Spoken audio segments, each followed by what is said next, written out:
Okay. Good evening Puja ji. About IAS के platform पर good आपका इवनिंग। स्वागत है। आज आपका मॉक इंटरव्यू शेड्यूल किया गया है। हमारे थैंक यू। साथ अमित सर हैं, आपका मॉक इंटरव्यू लेंगे। गुड इवनिंग कंफर्टेबल हैं सर। आप? जी ma'am, yes ma'am. Okay, yes sir, please continue. चलिए, गुड इवनिंग। अपने बारे में बताइए आप। सर मैंने इंट्रोडक्शन दीजिए, आपकी एजुकेशन, क्वालिफिकेशन सर थोड़ी सी आपकी और वॉइस कुछ कर कम आ रही रही हैं है सर। वर्तमान में प्रोफेशन। सर आपकी हेलो, वॉइस थोड़ी कम अभी आ आ रही रही है। सही? हाँ सर, आप अब अपने सही आ बारे रही में बताइए, अपनी एजुकेशन है। क्वालिफिकेशंस, और यदि आप अभी काम कर रही हैं प्रोफेशनल, वो बताइए। ठीक। सर मैंने अपनी ग्रेजुएशन केमिस्ट्री ऑनर्स में की है, BSc chemistry honours Delhi university से। उसके बाद मैंने एमएससी केमिस्ट्री में किया है। सर उसके बाद मैंने कुछ साल प्रिपरेशन किया था सर, फिर मैंने ज्वाइन करा, मैं वर्क करने लगी इंक्स इंडस्ट्री में as a quality analyst. Sir फिर मैंने फिर से एक डिसीजन लिया दोबारा प्रिपरेशन स्टार्ट करने का, और सर मैंने प्रिपरेशन स्टार्ट करी है और मैं यूपीपीसीएस के लिए प्रिपेयर कर रही हूँ सर। एमएससी कब किया आपने? सर मेरी 2013 में पास आउट हूँ। ओके। किस कॉलेज से करा आपने BSc MSc? Sir Miranda house Delhi university. Okay. और क्वालिटी एनालिस्ट आपने जो जॉब किया, कितने साल तक किया? कब से कब तक किया? सर ये मैंने 19 to 22 सर किया, 2019 to 2022। ओके, तो आपने बीच में पहले प्रिपरेशन करी, फिर आपने जॉब किया, फिर उसके बाद आप दोबारा प्रिपरेशन में आ गए हैं? Right sir. कोई खास वजह? सर नहीं सर, वजह तो सर बेसिकली एक्चुअली मैं जॉब तो सर प्रोफेशनल एक्सपोजर के लिए ज्वाइन किया था, बिकॉज प्रिपरेशन में सर एक दो मेंस लिखने के बाद थोड़ा जब मेरा क्लियर नहीं हो रहा था, तो मुझे ऐसा लगा कि मुझे थोड़ा रेगुलेटरी और प्रोफेशनल एक्सपोजर के लिए वर्क करना चाहिए। पर वर्क करने के दौरान भी सर मेरे दिमाग में सिविल सर्विसेज की प्रिपरेशन ही थी। तो सर मैंने फिर एक लॉन्ग टर्म कमिटमेंट जो मेरा गोल था सर, उसको ध्यान में रखते हुए मैंने दोबारा प्रिपरेशन स्टार्ट कर दी सर। आपकी एज क्या हो गई है? सर 34। तो आप मैरिड हैं या अभी? Right sir. Yes sir. आप मैरिड हैं? Yes sir. ओके। तो काफ़ी मुश्किल होता होगा मैनेज करना सारी चीज़ों को, मैरिज के साथ, और प्रिपरेशंस भी है। सर एक चैलेंज तो होता ही है, बट सर मैंने बहुत अच्छे से मैनेज किया है with the support of my husband और मेरे इन लॉज। सर बहुत सपोर्टिव हैं। इनफैक्ट सर मेरे हस्बैंड का एक मोटिवेशन मेरे लिए बहुत हेल्पफुल रहा कि मैं दोबारा पढ़ाई जो थी मेरी, हम लोग का एक कंबाइंड डिसीजन था सर। तो उनके सपोर्ट और सेक्रीफाइस से सर मैं मैनेज भी अच्छे से कर लेती हूँ अपना house work as well as studies. कब आपकी शादी कब हुई? सर 2022 में ही हुई। ओके। तो वो प्राइवेट सेक्टर में है या गवर्नमेंट सेक्टर में आपके हस्बैंड? सर वो स्टेट गवर्नमेंट में है। कितने, यूपी गवर्नमेंट में? Yes sir, UP state. Sir किस डिपार्टमेंट में है वो? Sir tourism. ओके, चलिए ठीक है। तो आप केमिस्ट्री, आपने जॉब एंड क्वालिटी एनालिस्ट का काम भी किया है, तो आपकी जो क्वालिफिकेशंस हैं ये कैसे यूज़ हो पाएंगी एडमिनिस्ट्रेशन में? Yes sir. सर मेरा बेसिकली जो वर्क था कंप्लायंसेस का था। इंक्स एंड पेंट इंडस्ट्री में सर क्या क्या कंप्लायंसेस और क्या रेगुलेटरी मैकेनिज्म्स हैं उनको स्टडी करना। तो सर मैं एक बेटर प्रिपेयर्ड हूँ कोई भी जो एनवायरमेंटल कंप्लायंसेस हैं सर, और जो आजकल हम पोल्यूशंस देख रहे हैं, जो सेफ्टी स्टैंडर्ड्स हैं फॉलो करना। और as a science student sir मेरा जो अप्रोच है वो एविडेंस बेस्ड डिसीजन मेकिंग पे रहता है। और सर मैं पहले से एक सेंसिटाइज्ड हूँ टुवर्ड्स एनवायरमेंटल प्रोटेक्शन और वेस्ट मैनेजमेंट। तो सर मैं इस नॉलेज को, इस अप्रोच को यूज करूंगी as an administrator. Okay, as an administrator आपके पास वाटर पोल्यूशन की समस्या है, एयर पोल्यूशन की समस्या है, इस राइट। पे कैसे आप काम करेंगे? How you will you work on it? Right. Sir water pollution और air pollution, sir air pollution के लिए तो सर सबसे पहले ये ज़रूरी है कि जो सोर्सेज हैं उनको आइडेंटिफाई करना, और क्या वो सोर्सेज जो भी लीगल स्टैंडर्ड्स हैं या लीगल फ्रेमवर्क्स उनको फॉलो कर रहे हैं कि नहीं। और सर जो लोकलाइज्ड सोर्सेज हैं उनको रिमूव करना। वाटर पोल्यूशन के लिए सर जो भी इंडस्ट्रियल जो भी एफ्लुएंट्स जो वाटर में छोड़े जाते हैं, डिस्कार्ड किए जाते हैं, सर उनको रोकने पे की तरफ ध्यान देना। और सर मीटिंग्स एक timely meetings, checks and balances रखना, ताकि दोबारा वो पोल्यूशंस जो हैं अगर जहाँ पे हमने स्टॉप किया वो दोबारा ना हो। ओके, आप दिल्ली में आपने पढ़ाई करी है, तो आप ये बताइए दिल्ली में इतना एयर पोल्यूशन और ये AQI इतना डाउन क्यों हो जाता है? What are the reasons? Okay.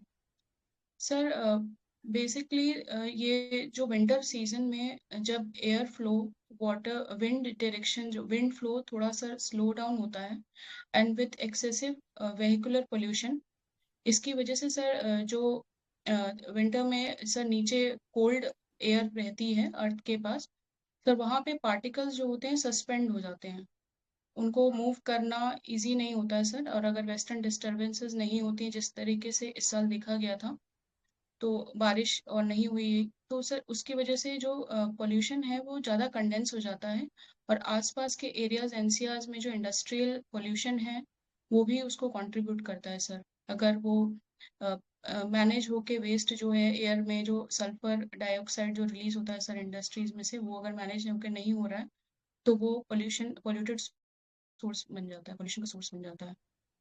अच्छा, आपने इलेक्ट्रिकल व्हीकल्स के बारे में जानते होंगे आप, electrical vehicles EV, right sir, yes sir. इसके ड्रॉबैक्स बताइए 5। सर ड्रॉबैक्स तो सबसे पहले सर एक्सेसिबिलिटी है। इसके जो बैटरी स्टेशंस हैं वो हर जगह अवेलेबल नहीं हो सकते हैं, तो ये सर एक सेफ ट्रांसपोर्ट मेथड नहीं हो सकता अगर आप कभी ऑड आवर्स में या हाईवेज वगैरह पे ट्रैवल कर रहे हैं तो।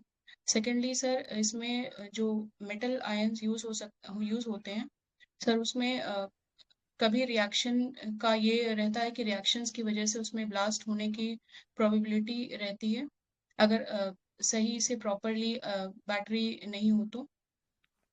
सर थर्डली जो ड्रॉबैक है सर, एक हाई कॉस्ट ऑफ मैन्युफैक्चरिंग, जो कि अभी बिकॉज हम इंपोर्ट पे डिपेंडेंट हैं क्रिटिकल मिनरल्स और रेयर अर्थ मेटल्स के, तो sir high cost of manufacturing की वजह से इसका अभी मार्केट में सर प्रोडक्शन कम हो रहा है। Yes sir. सर अभी I can think of 3 only. Environment से रिलेटेड ये पॉजिटिव है या नेगेटिव है EV? सर ये एनवायरनमेंट से रिलेटेड सर पॉजिटिव इस सेंस में है कि पॉल्यूशन जो है, जो वेहिकुलर पॉल्यूशन है उसको ये कम करेगा।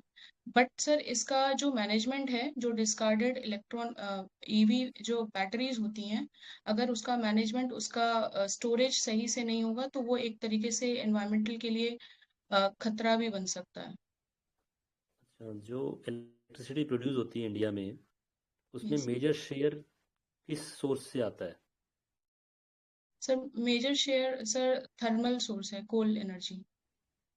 तो यदि हम EV ज़्यादा यूज़ करेंगे तो कहीं ना कहीं हम कोल से जो इलेक्ट्रिसिटी प्रोड्यूस हो रही है वही तो यूज़ कर रहे हैं ना, और वो तो ऑलरेडी पॉल्यूटेड है, पॉल्यूशन करती है। तो EV क्लीन एनर्जी कैसे हुई, क्लीन पॉलिसी? बल्कि ये कह सकते हैं EV is just offsetting the pollution from the city to the thermal power plant. क्या ये आप एग्री करते हैं इससे? सर मैं इसके बारे में थोड़ा अच्छे से पढ़ूंगी, अभी मैं इसका सही से जवाब नहीं दे सकती। ठीक है, चलिए। इंडिया US ट्रेड डील के बारे में जानते हैं आप? Sorry sir. Yes. India US trade deal yes sir, yes sir, I study. और India EU trade deal, European Union को, हाँ सर। दोनों में फ़र्क क्या है? Okay sir, India EU trade deal जो है सर, उसमें जो एक्सेसिबिलिटी है, 99% एक्सेस है इंडियन प्रोडक्ट्स को यूरोपियन मार्केट में। और सर इंडिया का जो मार्केट ओपन हुआ है वो टेक्सटाइल, लेदर और सर ऐसे MSMEs के लिए ओपन हुआ है सर इसमें। और सर अगर इंडिया चलिए यूएस डील को देखें तो उसमें सर टैरिफ 18% जो टैरिफ है वो वो 50% से 18% टैरिफ हुआ है सर इंडियन प्रोडक्ट्स के लिए। और सर दोनों ही डील में जो सेंसिटिव सेक्टर क्रिटिकल सेक्टर्स हैं लाइक फूड ग्रेन डेयरी उनको प्रोटेक्ट किया गया है, उनको ओपन नहीं किया गया है सर। ग्रीनलैंड के बारे में जानते हैं आप? हाँ sir Greenland. Yes.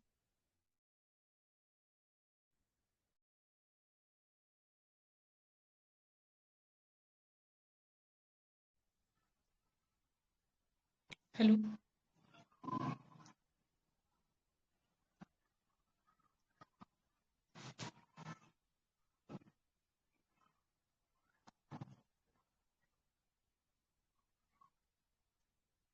Hello sir.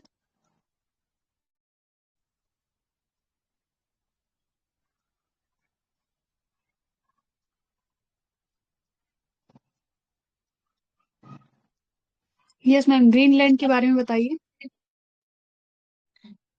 Ma'am Greenland जो है डेनमार्क का एक वैसे इंडिपेंडेंट इंडिपेंडेंट है वो, बट वो डेनमार्क के पॉलिटिकल एरिया में आता है सर।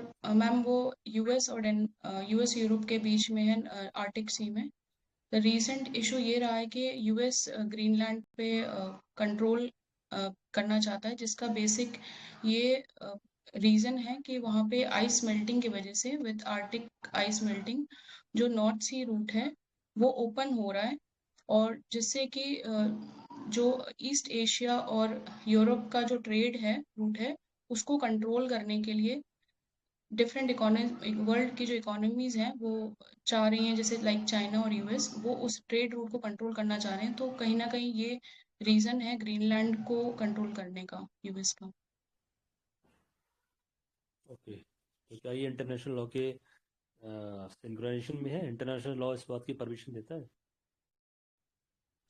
सर नहीं, सर सवेरेनिटी के कॉन्सेप्ट से देखा जाए तो ग्रीनलैंड को अपना खुद का अधिकार है, और जो डेनमार्क है वो भी और इसको अपोज कर रहा है। इनफैक्ट जो यूरोपियन कंट्रीज हैं वो इसका अपोजिशन कर रही हैं। ओके। अच्छा, करप्शन को आप कैसे ख़त्म करेंगे? सर करप्शन के लिए सर मल्टी डायमेंशनल अप्रोच होगा, क्योंकि करप्शन वन वे नहीं होता है, कोल्यूसिव करप्शन भी होता है जिसमें कि bribe giver as well as bribe taker भी इन्वॉल्व है। कई स्कीम्स में सर करप्शन जो होता है with the help of increasing the prices, inflating the price, scheme के प्राइस इन्फ्लेट करना। और सर करप्शन को अगर कम करना होगा तो डिफरेंट स्टेजेस पे एक proper surveillance as well as checks and balances लगाने पड़ेंगे, जिसमें कि जो अकाउंटेबिलिटी हो वो स्टेप बाय स्टेप इंश्योर्ड हो। और sir transparency as well as digitally सारा डेटा अगर रखा जाए, सारा प्रोसेस फ्रेमवर्क ट्रांसपेरेंट रखा जाए तो उसको कम करने की कोशिश की जा सकती है।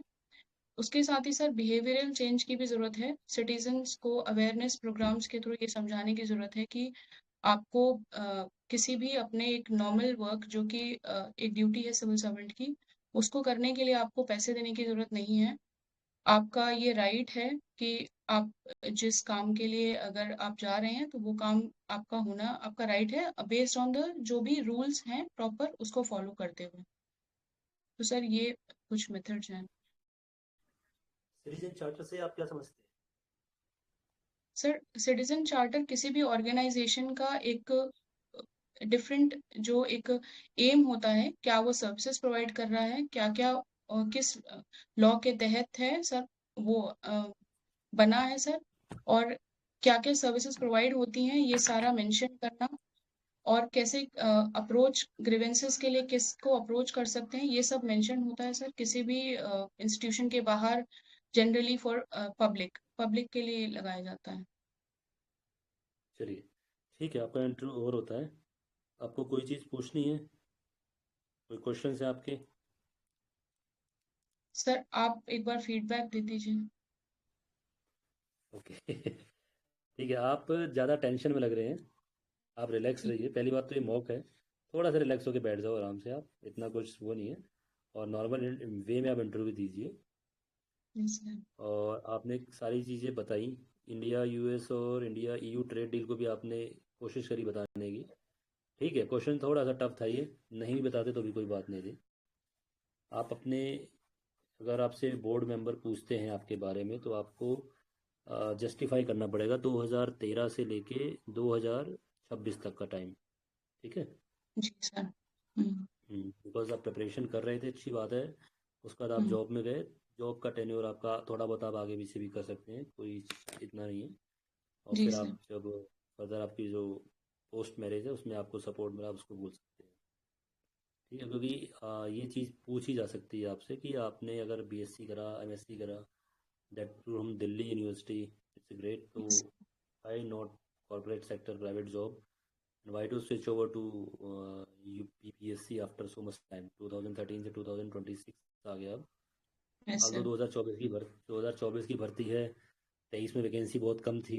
ठीक है, यस। तो आपका भी फॉल्ट नहीं है, बट ये चीज़ें कोई सुनेगा नहीं, बट आपको बोलना पड़ेगा। तो आप जी इसमें जस्टिफाई कीजिएगा इस चीज़ को, और रिलैक्स होके आराम से बात कीजिए, कोई इशू नहीं। सर, मुझे एक चीज पूछनी थी कि जैसे मुझे पता है कि कैसे क्या क्या बोलना है, लेकिन मैं एक्सप्रेस करने के टाइम पे वर्ड्स स्लिप हो जाती हूँ, कुछ ब्लैंक टाइप का भी हो रहा है। देखिए, क्वेश्चंस तो आपको लगभग पता ही है, 10 क्वेश्चन ठीक है। है, 20 क्वेश्चन है, जो ट्रेंड में चल रहे हैं, जो अभी इंटरव्यू होके आ रहे हैं, आप वो देख लीजिए। क्वेश्चंस आपको जी। पता ही है, आप उनको लिखिए और अपने आप से पूछिए, और उनको आप चाहे तो शीशे के सामने बैठ के करिए, या फिर आप मोबाइल ऑन करके रिकॉर्ड पे लगा दीजिए, और आप फिर उनके आंसर देते रहिए। तो आपको खुद सर, एनालाइज हो जाएगा कि वो आपने। मैं कर रही हूँ, लेकिन जैसे अभी मॉक दिया तो एक जो आप कह रहे हैं ना, टेंशन में लग रही हूँ, मतलब सोचने पे ज्यादा ध्यान दे रही हूँ। जैसा सर मैं वो वीडियोस देख रहे हैं अगर यूट्यूब पे, तो वो लोग सब रिलैक्स लग रहे हैं जो इंटरव्यू दे के आए हैं। तो हाँ, मुझे तो ऐसा लग रिलैक्स। रहा है कि कहीं कि मुझे ही नहीं आता क्या। नहीं नहीं, देखो सबके साथ ऐसा होता है, और सारे क्वेश्चंस नहीं आते हैं। थोड़ा सा रिलैक्स रहिए, अगर नहीं आता है तो मना कर दीजिए। बाकी जो एनालिसिस वाले क्वेश्चन है, फैक्चुअल क्वेश्चन नहीं आते, कोई बात नहीं, एनालाइज करना है तो आप बता ही सकते हैं।